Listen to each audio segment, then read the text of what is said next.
Hey girls, welcome back to the channel. This is Sarah from Hills of Hair Story. Today we have a new story with beautiful lessons on the importance of our decisions making in the future. So let's get into it. Today we're talking about Sophie Scholl, this badass German student who at just 21 years old took on the Nazis with nothing but words and willpower. She was born in 1921 and she was executed tragically in 1943. She was a part of the White Rose resistance, dropping true bombs via secret pamphlets that called out Hitler horrors. She was young and smart in a very toxic system, and she decided to flip the script. We will cover the childhood and how she grew up, the Nazi youth trap, and her wake-up call. In 1933, when Hitler took power, she joined the League of German Girls, which was basically the female branch of Hitler Youth Organization, let's say. At the beginning, she didn't really understand the consequences of this movement. It was pretty fun for her because they had different activities and she was able to socialize with other girls of her age. She even rose to a leadership role in this organization. However, the cracks started to appear pretty soon when she realized that one of her best friends, Louise, who was Jewish, was not able to join this group. Another incident that opened her eyes was in 1937 when her brother was arrested for joining an organization that was banned by the regime. Not only her brother was arrested, but also her entire family was searched and interrogated, including her. At that time, she was 16 years old, but that experience combined with the arrest of her father later on for criticizing Hitler in 1942 will definitely strengthen her position against the Hitler's regime. So obviously, her enthusiasm for this organization was absolutely gone, and by the time she graduated in 1940, she decided to pursue the higher education. The problem was that in order for her to qualify for a higher education, she had to serve 6 months in the National Labor Service.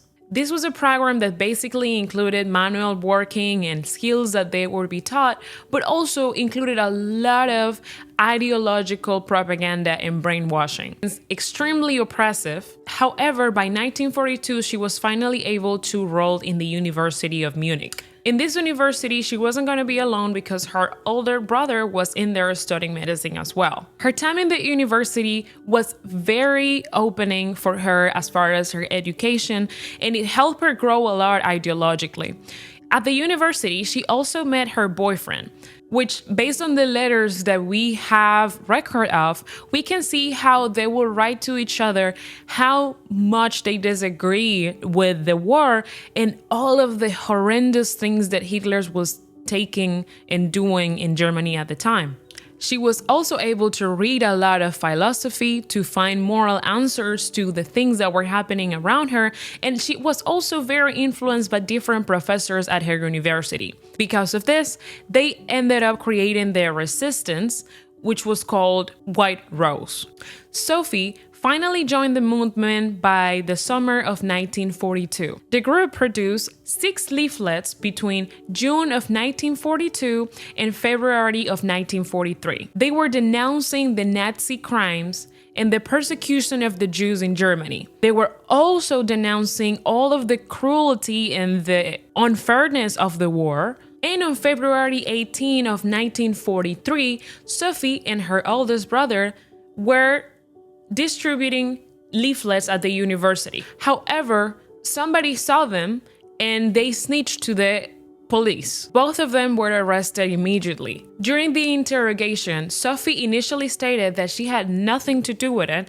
However, later on, she admitted that she was part of the resistance, and she also added that she had no regrets because she acted based on her consciousness. On February 22 of 1943, Sophie and Hans, her brother, faced the trial before the judge at the People's Court.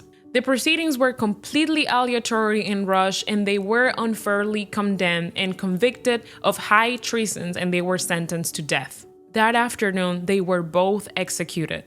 It is reported that Sophie had a lot of composure at the time, and that her last words are recorded, and they include, I quote, "Such a fine sunny day, and I have to go.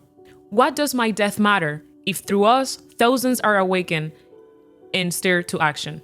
Even though Sophie's actions were very small, and by the time she had no idea about the repercussions of her actions, later on, her life and the consequences of her actions will impact many people, and eventually will inspire others to rise up against the regime. This is very important because sometimes we base our decisions on acting well or acting based on our consciousness, based on how much do we think that we are gonna be rewarded on, or how many people are listening, or is this really something that is worth it or is gonna make an impact.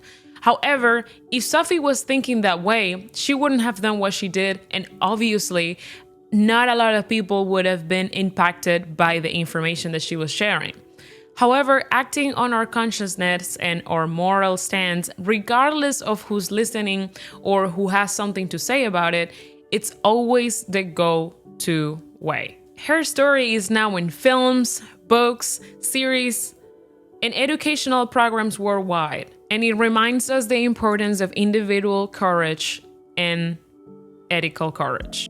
Thank you so much for watching this video. I hope you guys liked it as much as I did. And remember, if you're interested in many other figures that you would like to hear about, please let me know in the comments. And don't forget to like and subscribe. Thank you so much for being here. See you on the next one.